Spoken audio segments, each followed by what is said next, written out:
So welcome back to the show. And Freeman, are you here? I'm here. Freeman, it's really a pleasure to have you on this show. It's really an honor for me. So how are you this morning? I'm doing well. I'm so grateful that you're having me on. It's a gift to me as well. Thank you. Oh, thank you so much. So Freeman, before we start with this interview, I would like you to talk about yourself a little bit so that we can connect with the audience and they can know who you are before we start the interview. So it's an interesting question. I mean, the truth is that there's a lot of different ways to say who I am because there's a lot of different versions of me that have been expressed in the world.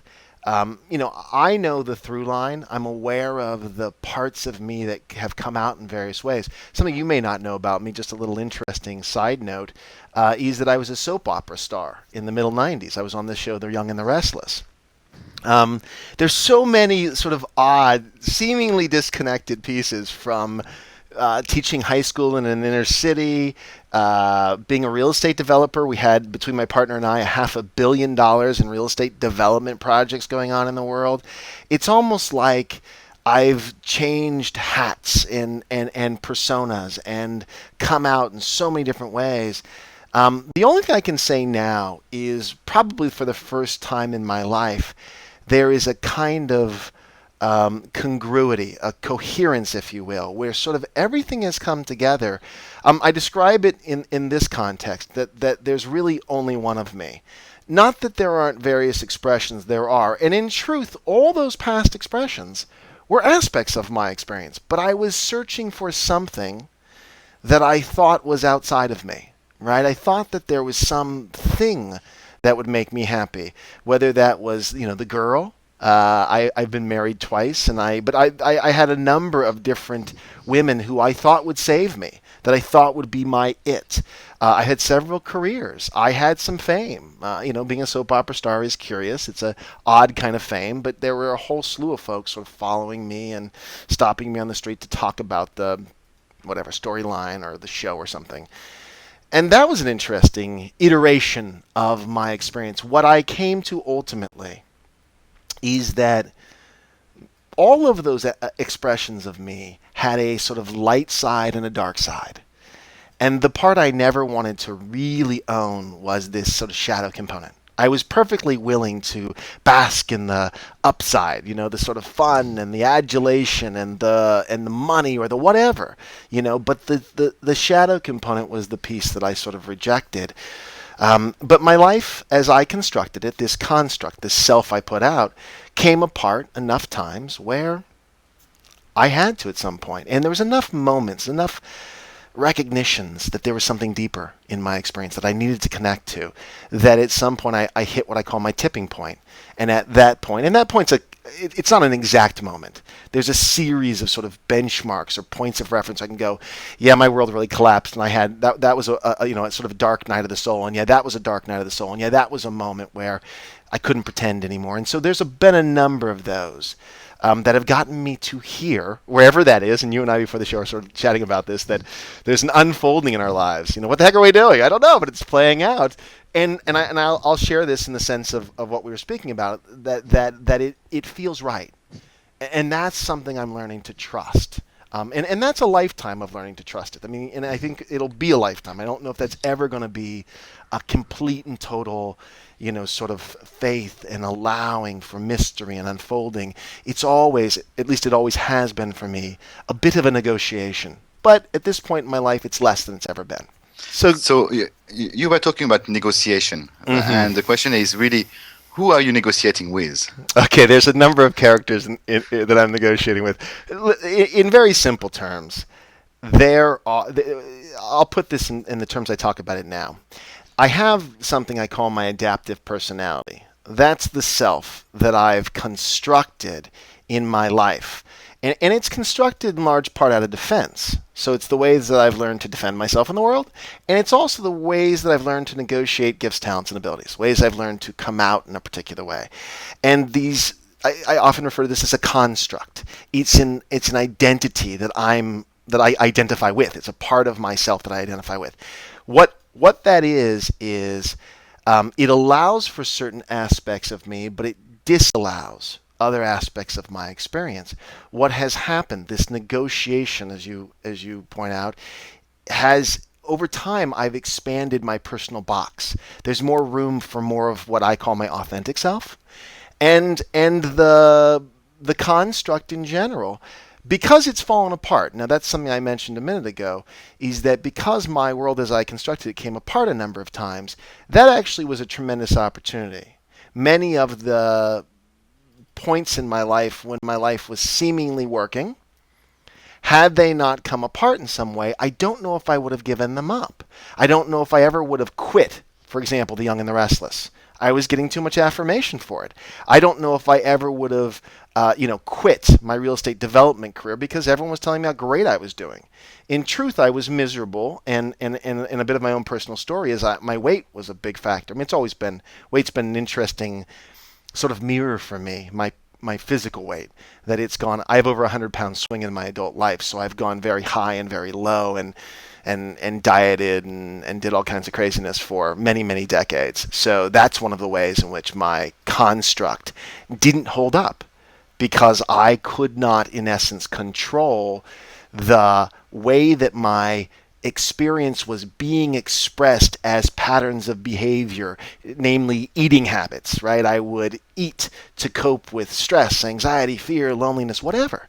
And so these parts of me, these shadow pieces that I've always struggled with, leaked out. They leaked out in various ways. And ultimately, that is where the leak in the what I call this wall of composure, this construct, that's where it cracked. And I've said before that it's the cracks in the walls of composure that let the light in, right? And that's very true for me. And those cracks, of course, at some point mean that the construct falls apart. And in those moments, it can feel like, what do I do now? I've lost my job. My wife has left me. Whatever the circumstances personally were, I've lost my identity. Who am I now if I'm not Drake Belson on The Young and the Restless? Who am I now if I'm not, the real estate developer? Who am I now if I'm not, some deaths that I'm not, when we lose a family member, who am I if I'm not their son, now they're gone, or whatever, or daughter, or granddaughter, or grandson, or these kinds of pieces of my world coming apart have forced me in very real ways to dig deeper and find a self that I can rely on. And that's what I've been doing, honestly, for the last 20 plus years of my adult life. I mean, I think the whole trajectory from childhood on has all got bits and pieces that I can kind of loosely put together to say, okay, this is how I got here. But it's been the last 20 years has been fairly intense. I've been on this really sort of intense personal growth trajectory. I've been aiming at something that's maybe out there in the world that seems to be coming in, but it's elusive, right? We don't always know. Are we there yet? I don't know. What's there? You know what I'm talking about, right? I know completely what you're talking I about. thought you did, yeah. And it's really, I believe that this is really the fun of life, because not knowing where we are going, but having a direction where we're going, and just seeing this unfold far bigger and far better than what we expect is magical. Yeah. It is. It's both. It's not a either or. It's a both and. So it is both magical and it is terrifying. And they're both true. I mean, I don't want to discredit the part of me that is still striving to create a story about it, that wants to put it in a bottle so that I can drink it every time I need a shot of the good stuff. It doesn't work that way. And yet this is the trick. And I'll be honest with you, this is where I think in personal growth a lot of people struggle, is the idea that there is a natural what's the word? This is not the right word, but kind of wobbliness. Like it's meant to be that way. And that's the challenge, is can we be comfortable with a certain amount of discomfort in our lives? That's completely true, and I agree with you. Because the more uncomfortable we have, the more we want to strive to get better. Yeah. Because unless we have to wait, as you say, until we crash. But if you can live and cope with this wobbliness, as you just say, that's really where we are confused enough that will help us to move forward in our life. Yeah, and maybe confused isn't even the right word. It allows for a certain amount of mystery.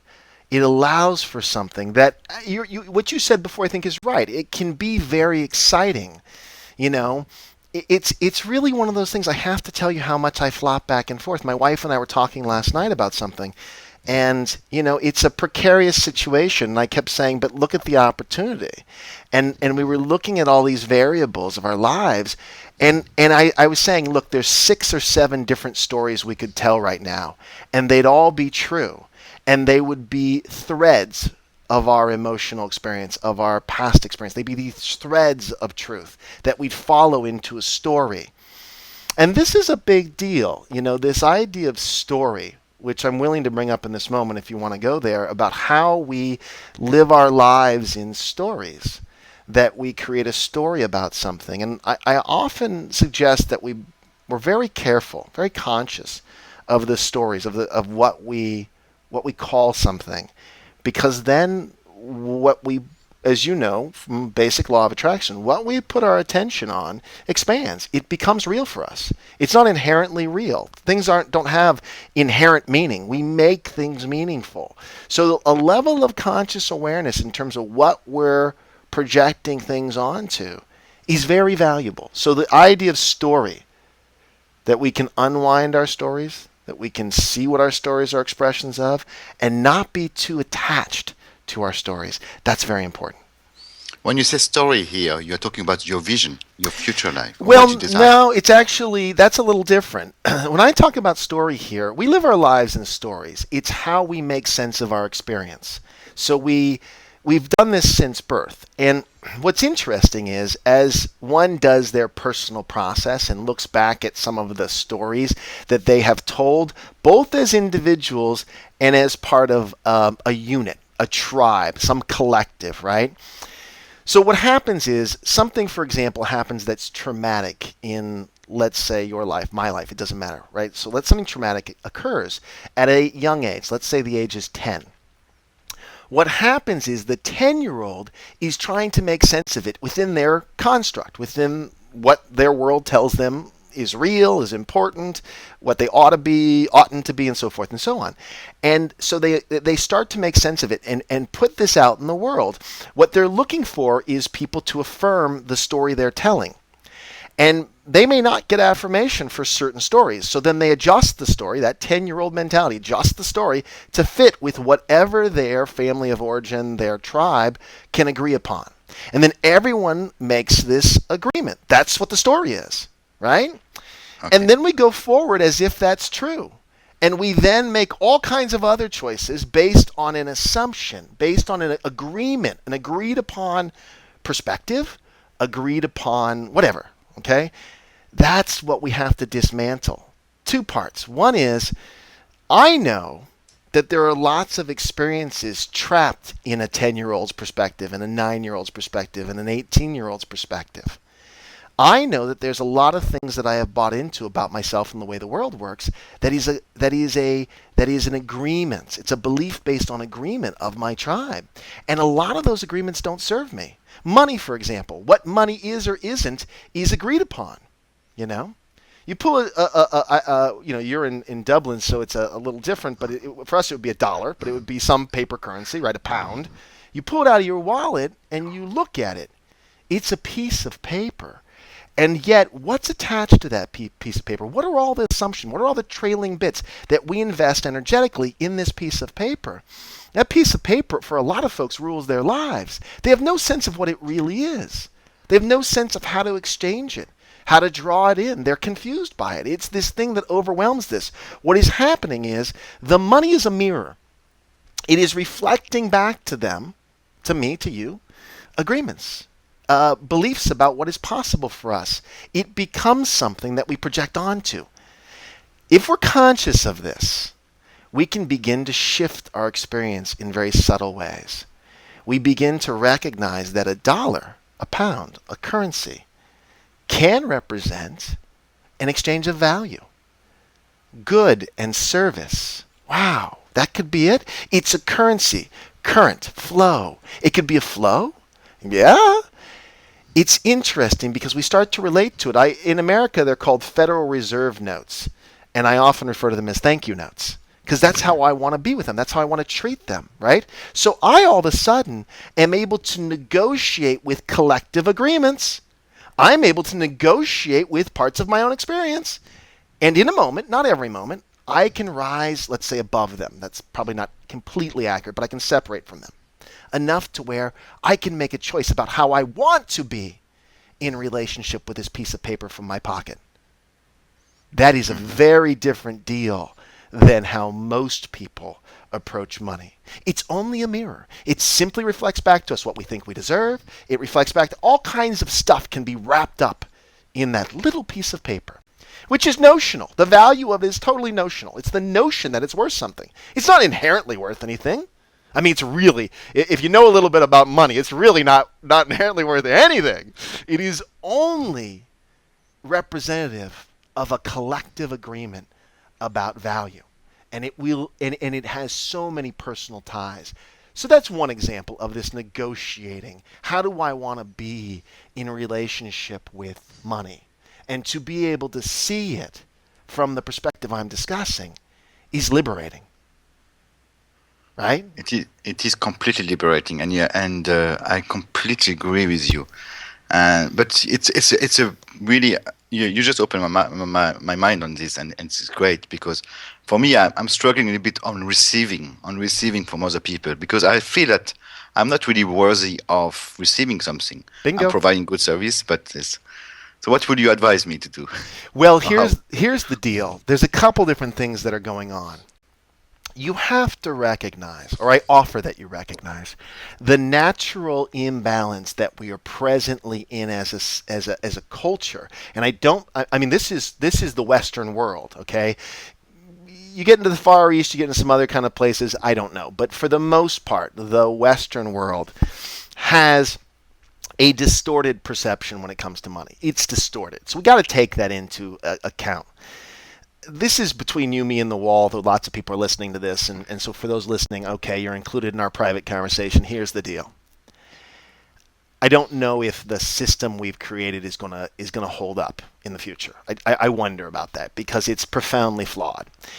The ability to go to a value consciousness where we begin to exchange value, energy, that we recognize its energy, and that you're working on accepting, that you're working on your self-worth, that you're creating value in the world and you're learning to exchange that. If you can get below the construct, get underneath it and start operating underneath it, here's the bigger perspective.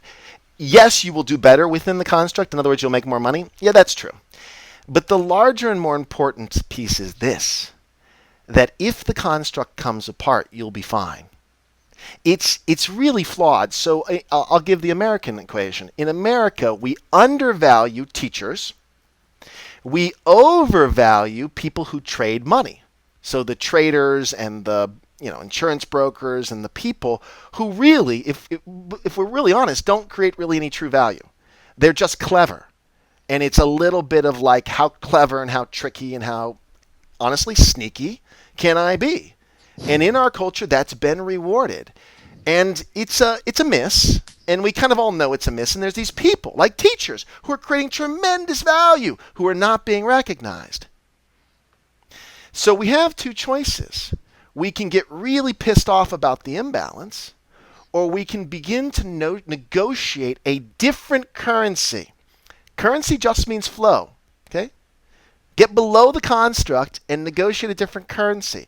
We begin to offer gratitude. We begin to exchange energetically. We begin to link in with a whole different system of currency and exchange. Different deal. It has two benefits. One is it will benefit us within the construct because we'll be better at receiving and giving, and we'll be doing it with a cleaner, more trustworthy, more reliable relationship with the construct. But if the construct comes apart, and I have a sneaking suspicion it will at the very least come apart in ways. I mean, it already did in Southern California. I was a real estate developer. We had these overvalued, overinflated, this whole construct that was so flawed and came tumbling down, and I was in the middle of all that. What I'm grateful for, and this illustrates it, is the relationships I built and the value of the goodwill with the people with whom I did business. That's still intact. I have my resources still because I operated from a level of integrity. Those who didn't, and were in the same business I was in are screwed. And to the degree that they were invested in the construct, they don't know how to reinvent themselves. They were so tied to their identity as whatever they were. For me, it was a real estate developer. So other real estate developers are flailing right now. And I know some of these guys. I actually know, not personally, but I know some folks that killed themselves when the market crashed because everything they were was gone. Again, I don't know him directly, but a friend of mine was saying, yeah, this friend killed himself. I can't believe it. So wow, what a distortion. So if I was to help you with it in the way you asked, it would be this. Start really tracking what the exchange is for you. And if you can clean that up on an energetic level and begin to exchange all the time, thank you note, perfect. Exchange of something else that has nothing to do with the dollars, goodwill, gratitude. That is it. That is everything. Because at the end of the day, that quality or essence is the foundation for whatever the form follows the function. Okay, so the energy is expressed in various ways. We get very tied into the expression, the thing. We don't know what's behind it. What's that really about? To the degree that we understand the essence and the quality, and we begin to work with that. Now I'm talking a little bit about being intentional. Now I'm talking a little bit about vision, just a little. I can go further into it. Now we become a magician. Now we become quite powerful, not in some kind of wacky way. This is very concrete. We're tracking what's really going on underneath the story we're telling. We're in the experience of it. Do you know what I'm talking about? Yeah, I get it. I really get it. Yeah, it's really cool. It takes a minute. I mean, because look, it's so counterintuitive. It's not what we were taught about how the world works. It is not. We were taught a totally different construct. And I'll tell you honestly, there are folks, when I talk about this, there are folks who get it, and there are people in my family who are very quick to dismiss it and go, you're nuts. I mean, I'm on a radio station, a literal radio station in Southern California that people can dial into, and we joke all the time about them turning off their radios. And we'll say something. Barnett Bain, who is the movie producer, who I do the show with, called Cutting Edge Consciousness, we kind of joke. We'll hit a point. We're like, "Oop!" Some folks turn the radio off on that one because that's what happens. It doesn't fit within our frame of reference, and so many people have to cut it off. But what is happening right now is I really believe there's a shift in consciousness. I'm watching it, and so more and more people are starting to see flaws, like the construct is coming apart in their own lives. Their personality, as they've constructed it, is not working. And they're having to look beyond it. And in this way, and the information's out there. That's what's brilliant, too, the internet. You can be a little confused and find a whole lot of ways to review, look back at, and view going forward, envision what's going on. It's a totally different deal. And you're right. The internet has a lot of information about consciousness and so on. But then when you were talking about this, I could just see that at some level, for some people, there would be a clash between what they read and what they want to believe and what they believe. Absolutely. Yep. And that's probably, yes. Yeah, that's it. Sorry. Yeah, no, and so this is really interesting, is that when we bump up against, here's how I describe the construct. My show is called, I have several shows, but the show I'm speaking of is called Cutting Edge Consciousness. The edge of our consciousness, the edge of our ability to envision possibilities. That edge is the construct. It's like a glass box, and it has these glass edges. We can't see them, but we bump up against them in the form of resistance, in the form of, and it's subtle. Sometimes we just get uncomfortable and we look the other way. We turn the radio off, right? We tune out. We don't want to tap into that frequency. We just don't want to deal. It's okay. But to the degree we even become conscious of that, we realize we bumped up against our edge. The trick is to dwell as much on the edge. This is what we started with, this whole element of discomfort. To the degree that we can deal with the discomfort, that's where our liberation lies.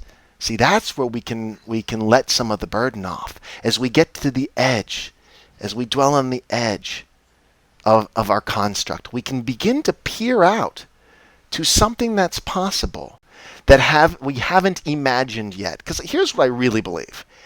Lots of the challenges, that each of us faces in our own experience of the universe, of the world, that collectively we can call, various crises, be them economic crises, environmental crises. It doesn't matter. All these places where the construct's falling apart.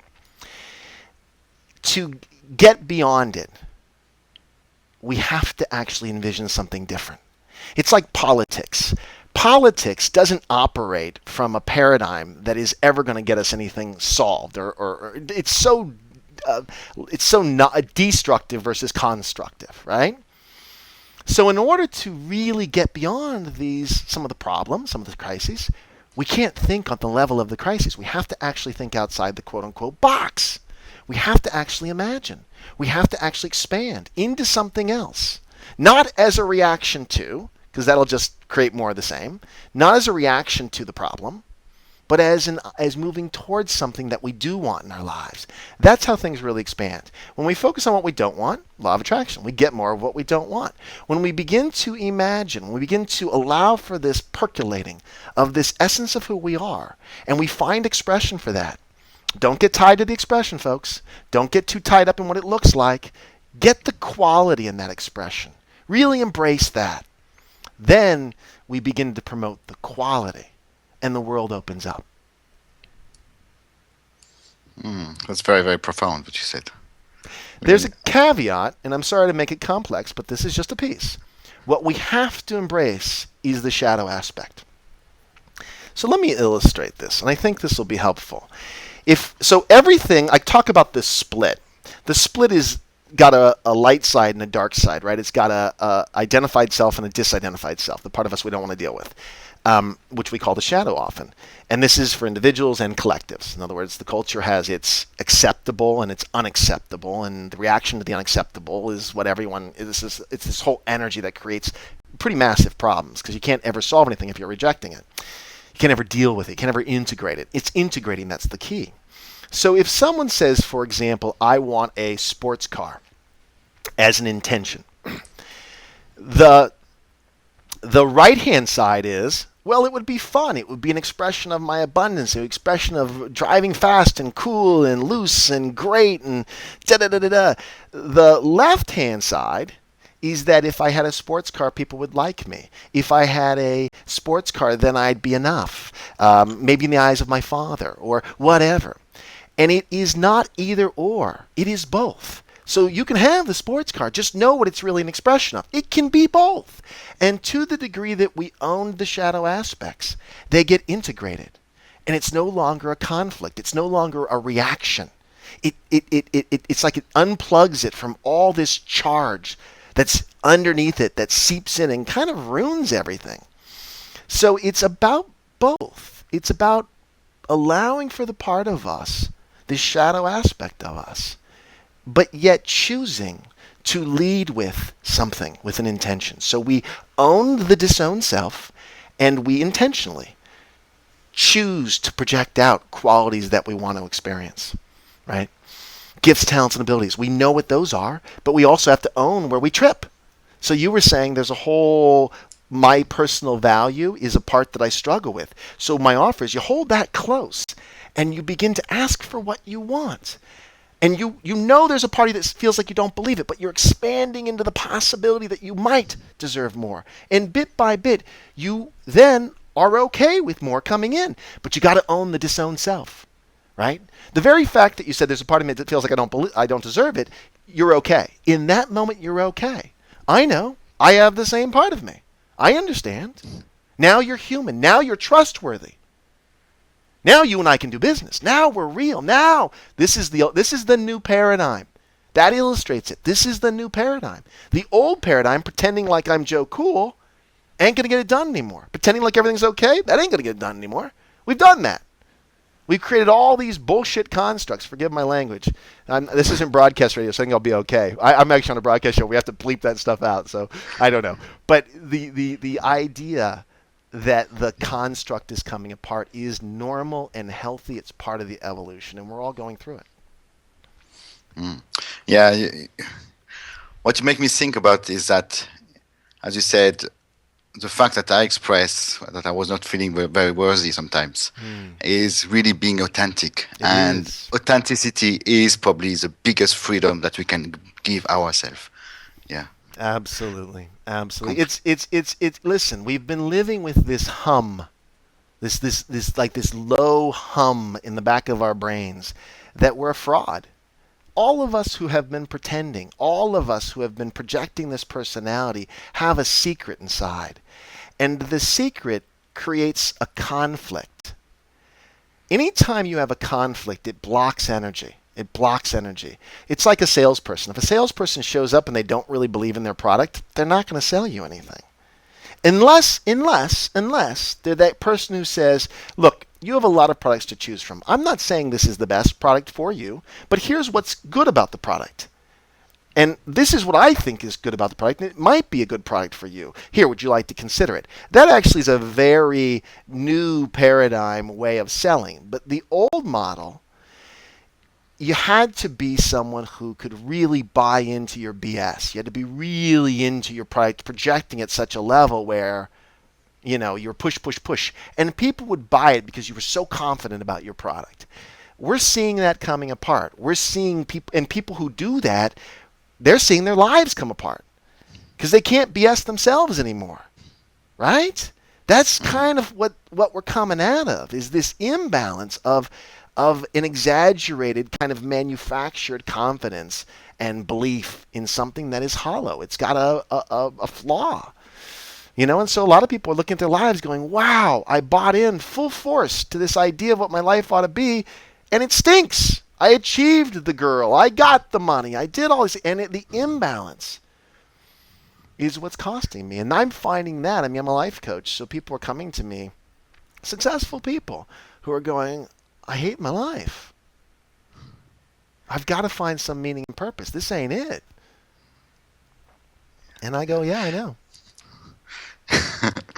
Yeah, and that's exactly what you said before is even if from the outside they look so successful and even they're wearing a mask and they are saying mask with a big smile and say, look at me, I am this and so on. But inside them there are so much void and so much this conflict all the time where they can't really find who they are anymore. And when something goes out of their life, then they're lost. They don't And know what to do. and they can't possibly be fulfilled. As you said before, authentic feels so good. Because it's the you you've always been. To the degree that you're allowed to be a little bit scared and a little bit, uncomfortable and that you get to be human. That's actually what's lovable about you, me, and anyone. I mean, except that we've gotten so distracted. We've bought into these concepts. Um, and they're not inherently fulfilling and they can't be fulfilling. The only thing that will ever fulfill us is to honor and express the very real aspects of us. That is fulfillment. And that's the only accurate measure of success anyhow. I mean, fulfillment is the only accurate measure of success. So all these concepts we've bought into, the fact that they're coming apart for so many people is good news. And that the construct of the money system and the construct of business as usual, command and control structures are coming apart. Countries that are in that command and control paradigm are falling apart in front of us right now. That's not a trend that's going to stop. The internet has blown open the whole thing. What's happening is people are collecting in these sort of tribes which are expansive, which are allowing for new ideas, which are blowing out the box. And so the revolution, it's interesting. There was an old I don't know if you know this song. Gil Scott Heron wrote a song called "The Revolution Will Not Be Televised," and it's like one of the early rap songs. It was before rap, actually. It was more poetry to music, and it was a symbol of the civil rights movement. He's African American, and he was saying that, look, it's going to be a grassroots movement that ultimately changes the world, and he said it wouldn't be televised. Well, he didn't foresee the internet. It will be televised. It will be on YouTube. It will be on MySpace and Facebook, and it will be televised. And it will be the same grassroots movement he was speaking of, but in a very different context because what's happened is it is a worldwide consciousness shift. It is a conversation, an idea, right here, this idea can be shared with all the people listening. And if they like it, and they go, wow, that was interesting, they tell 10 people. And all of a sudden, someone from Iceland just emailed me. And this is true. They just emailed me. I just was like, whoa, that's interesting. I mean, where did Iceland? I've never been to Iceland. I don't even know where Iceland is. Forgive me. I don't know. I know it's somewhere up there near Scandinavia. I don't know, but I couldn't point to it on a map. And here's someone communicating with me from Iceland, and I have clients in France and England and Australia, and what? It's all opened up. It's all opened up. Plus or minus some language barriers, it's all opened up. Yes, you're right. It's really a complete global world, and what I found now it is getting easier for us to express ourselves, express our message. But the difficult thing I find is that we are not allowing ourselves. We don't give ourselves the permission to do this. Let me offer this to you in this context. Can you say that as an I statement? I don't allow myself permission to do this. Take it out of the collective for a minute, and this is just an offer, and own it personally, because here's what happens when you own it personally. You bump up against whatever blocks are yours, okay? And to the degree you are really working on what you're bumping up against, and you actually get outside of that, what you do is you give permission for other people to get outside that. See, that's how the collective changes. We are all tricked to do this, and I'll be the first to raise my hand and say, hey, look, Bertrand, I do this as well. I say the universe, I say, we, and the challenge with that is there is no we. The we is a bunch of I's, and the change only happens on the level of the I, of the individual. So when the individual owns their experiences and takes responsibility meaning the ability to respond, okay? We take personal responsibility. We begin to make changes and adjustments in our world. You watch the ripples move mountains. I can tell you that. Just the consciousness. I don't even have to say anything. Very little things I say in everyday stuff. I watch people's eyes open up. Not because I'm trying to. Maybe I am, maybe I'm not. I don't know. I'm not really tracking that necessarily. But I'm just saying that I'm just doing my thing. And I'm watching people go, whoa. And at this moment in time, people are attracted to it. They really are. I feel like in my universe, in my world, I've hit a certain break point. I've tipped, as I put it, a tipping point. And what's happened is that's being reflected all around me. I don't know about everyone else's world. I'm sure there's some people who are locked in their reality and they don't see anything around them changing. But in my world, everything is changing. It's all up for grabs. Yes, and what you're saying here just led me to something else. Because you're talking before about what is stuck into a 10 years old mind and how this is going to influence us. I am a single dad of a 10 years old daughter, and she's with me all the time. So what would you recommend for me to be with her? Because I saw a lot of changes since I choose to go on this journey and change and be the change in her. That's it. Yeah. That's it. No, save your car fare. You did it already. Here's the work. Your work is her work. Two pieces of the puzzle. One is that she is your master teacher. She will reflect back to you everything. She will hit you where it hurts. She will love you at a level you've never been loved. She represents everything. I have 3 children, okay? We project onto our kids like mad. Own it. And here's the gig. As you heal, as you become more authentic and more real, you give her permission to do the same. And it's interesting. You don't even have to say this out of your mouth. She knows it already. Yeah, so she'll come back with some little bit that you don't even realize where she got it from. And it's your energetic work, the work you're doing, which is expanding the box, the container we talked about. So her world is expanding as yours, and yours is expanding as hers. It's a relationship with ourselves projected onto our kids. Yeah. So in other words, what you're saying is if Julie, that's her name, if Julie is angry at me, it's just a projection of something that I need to be aware of, and then be able to take ownership of this, and then sort of. You're close. Here's how it looks. If Judy is angry with you, it may or may not have anything to do with you, but your reaction has everything to do with you. Okay? That's it. Did you get that piece? So yeah, I got that piece. Yeah, so whether you've actually done anything or haven't is irrelevant. She's experiencing things. This is a tricky one. The idea of individuating and then being interdependent. So what happens is we start as codependent. We start enmeshed. Where we end and they begin, we don't know. Okay? And then we start to individuate. We start to have our own experience and we offer it for the other person. We create a space in between us where there's all this potential for growth. And that's when you start to see her come out in different ways, okay?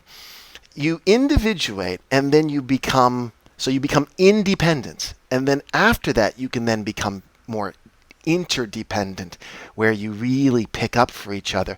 But it's allowing the other person the dignity of their own process. With kids, we have to allow them the dignity of their own journey, of what they need to go through. And we need to be a witness to how it feels to be us in relationship with them, because all these things they're going through, in the way that we experience them, is the mirror. It's reflecting back to us. So whether or not she's angry at you and you're creating the anger, don't go there. That's not it. It's what's happening is how you react to the anger. That's about you.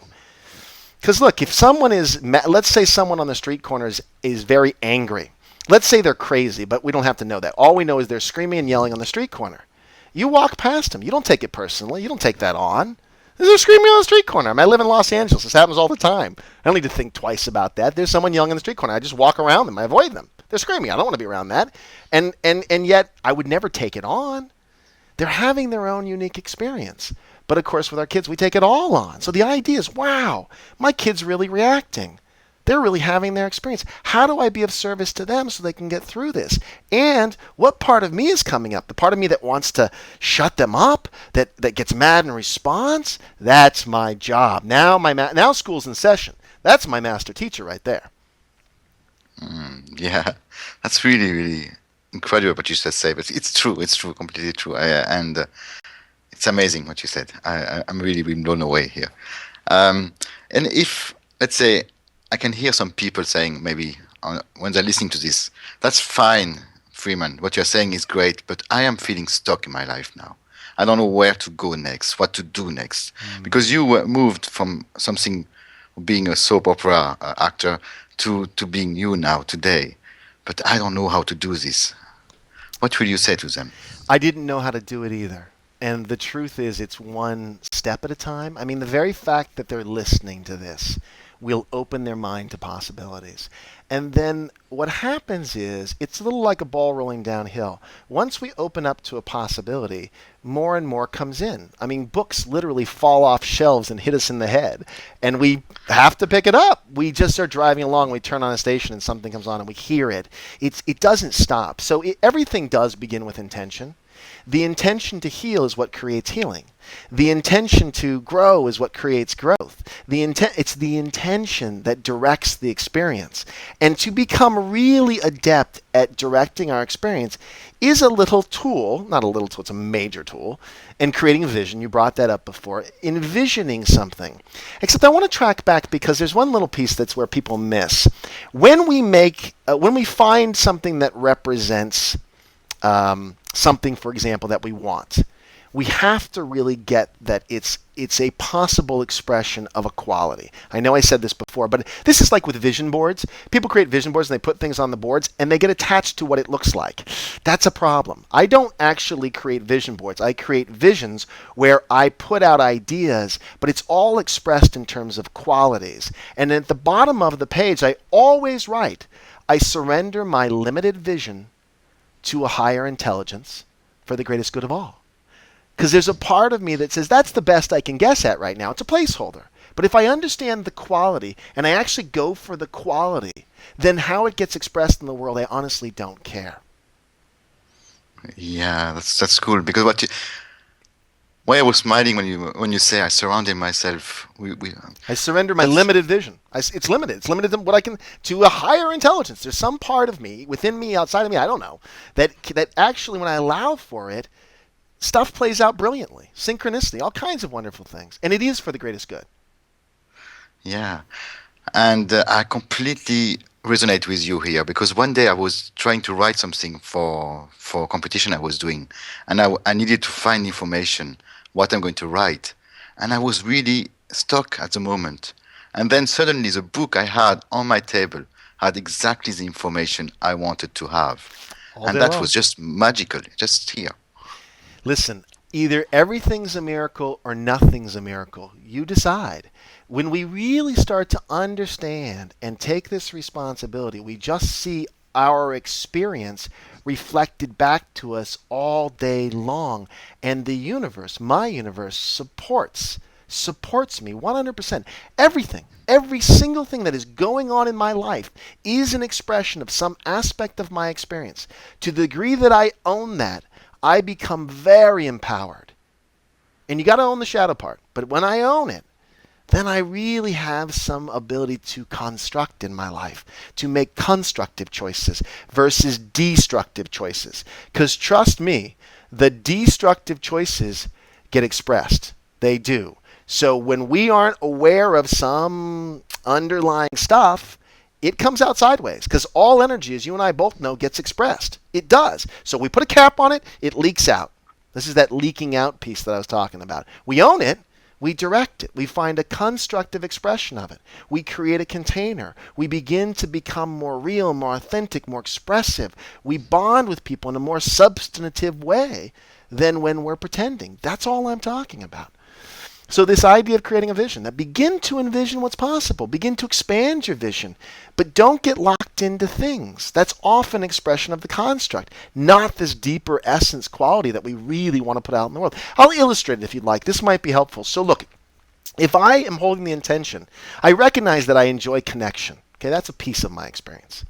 So when I enjoy connection, I then hold the intention to connect. I go into situations. I could be buying a coffee at the Starbucks, and I can intend to connect. So I respond in a different way. I listen in a different way. I order in a different way. I offer a thank you note. I mean, all these things are extensions of my intention. And they're expressed in giving money. Okay, that's fine. I don't care how it's expressed. A handshake. Anyway, I'm just exchanging money. Now, see, again, that isn't about the money. It's about the exchange. If I make it about the money, I will likely trip. That's the construct. What I'm really doing is connecting. Does that make sense? It does make sense, and you just made my brain just making new connection at this moment, which was kind of amazing. Beautiful. I'm thrilled. So that's it. I mean, really, is getting below the construct and recognizing what's really operating in our experience, owning it, and then directing it, and then just everything opens up. It's just the trees get a little greener, the sun's a little brighter, the sky's a little bluer. It doesn't make all of the painful situations in life go away. In fact, that's the big misnomer. But when we accept the pain, it's just part of the experience. It just flows right through us. When we resist the pain, that's when we suffer. See, pain's part of life. Suffering is totally optional. Suffering comes when we think things ought to be a certain way. When we're attached to a certain outcome, we will suffer. No question about it. If it has to look a certain way, suffering is coming. But if pain just comes through, then it's fluid. It's like, it's even rich. It's rich with one of my favorite experiences, it's a weird thing to say, was I did the eulogy at my grandma's funeral, who I loved dearly, and I just expressed my emotions, and the whole thing was just nothing but beautiful. And so I don't long for people I love to die, but when they do, I want to embrace it fully. And then it becomes just full of sadness, joy, everything. It becomes rich. It becomes rich. That's life. That's the real deal, That's it. So those folks, in most of our culture, artists get to break through. I don't know if this is so much true in American culture today or Irish culture today or French culture, but at least when I look at like really rich art and like poetry, for example, see, those folks went into it. They got in the middle of it, and they got the richness. We are so used to living on the surface. We are so used to, it's a plastic world. We're into the superficiality, and the depth is where the good stuff is. That's where the gooey good stuff is. Yeah, that's so true what you're saying. It's amazing. Um, Freeman, what were your first step or what will you recommend to people to do as a first step in order to start shifting in themselves? I think there's so many first steps. I'd hate to prescribe one of them. I will Okay. say a few of them that I think are very valuable. I think meditation is one of the fundamental things. If you don't go within, you go without. If you don't have a sense of what's going on in your inner world, you're going to go without. That's almost for sure. I think meditation combined with things. I think yoga is brilliant. I think that's a great expression. Any creative outlet as an expression of what's going on inside of me. The ability to express how we feel in a constructive way is a fundamental opportunity. I believe creative expression is a human need. Just like love, just like food and shelter, if we don't have some means of expression, we will die. Or at least we'll die in our spirit because there'll be no purpose for us to be here. Like, we got to express it. So creative expression is huge. So there's a lot of different ways. I mean, it's not like one size fits all, but there's an essence or a quality in all of these kinds of choices, which is it relates to self-honoring. So my company is called Service to Self, and the principle is we really can't be of service to anyone else unless we're of service to ourselves first. We have to become self-centered. And by that, I don't mean egotistical or narcissistic or self-absorbed or any of that stuff. I mean just that we recognize that my needs, that being able to really be with myself is what allows me then to offer something in the world. Yeah, So that's it. completely. Completely. And what you're just saying here is resonates with something I read or heard from Lisa Nichols, where she always says, never give from the cup, but always from the saucer, That's which is it. completely true. Because if you don't have anything in your cup to give, you're dead. But also what you said is interesting because in the human needs psychology, we have our six human needs. But if we shift them to growth and contribution, which is more or less what you said, being creative, being authentic, and being of service, then we are just fulfilling our own soul. Yeah, and it's And interesting because Abraham Maslow is said to, on his deathbed, to have said there's another need. And it's a transcendent, it's a sort of sense of purpose and meaning that we have something to give in the world, that there's a reason for us being here. And that was sort of the last thing he came up with, because he's the one who sort of formulated, Abraham Maslow back in the 30s, this idea that all human behavior is related to these fundamental needs. And that's true. I mean, I think it's pretty unequivocal. Everyone agrees with that at this point. But he did. He said there's this next step. So yeah, absolutely. yeah, completely. So Freeman, our time is nearly up. So if people really want to get in contact with you and learn more about you, how will they go in contact with So yourself? yeah, my website is Service to Self. So servicetoself.com. And but honestly, googling Freeman Michaels will get you all kinds of stuff. I mean, there's my radio shows. I have a web TV show we do about dreams. I do it with Dr. Michael Lennox, who's a world-renowned dream interpreter. So there's a lot of different ways, and I actually offer that searching me is not a bad way to go, because what happens is you get a way that works for you. For people who struggle with weight and addiction and any sort of patterned behaviors, I think the weight release process is really a good place to go. My weight release book is a great tool. But for others who that's not really their issue, then come at it from a different perspective. And if people like the dream life, the subconscious mind is a way of tapping into an authenticity that we don't always experience in our waking life, because in our waking life we filter. We have that construct. In our subconscious, it is much more direct. Our subconscious doesn't lie to us. It really reflects back to us how it feels to be us, what we're going through us, what our fears are. It is an absolute mirror. So I'm a huge fan of dream work. So yes, there's a lot of different ways to find me. So Google Freeman Michaels or go to servicetoself.com. I mean, all of it's fine. And if you like it, keep coming back. Yeah, thank you very much for this hour. It just flew by, but it was so fascinating to hear you. And even knowing your story now, it's incredible, you know. Bless So you. thank you very much. I'm sure you will have a lot of feedback, and I'm sure that the listener of this show will just love hearing you. I'm so So thrilled. Thank you so thank you much for very much. having me. Thank you, everyone.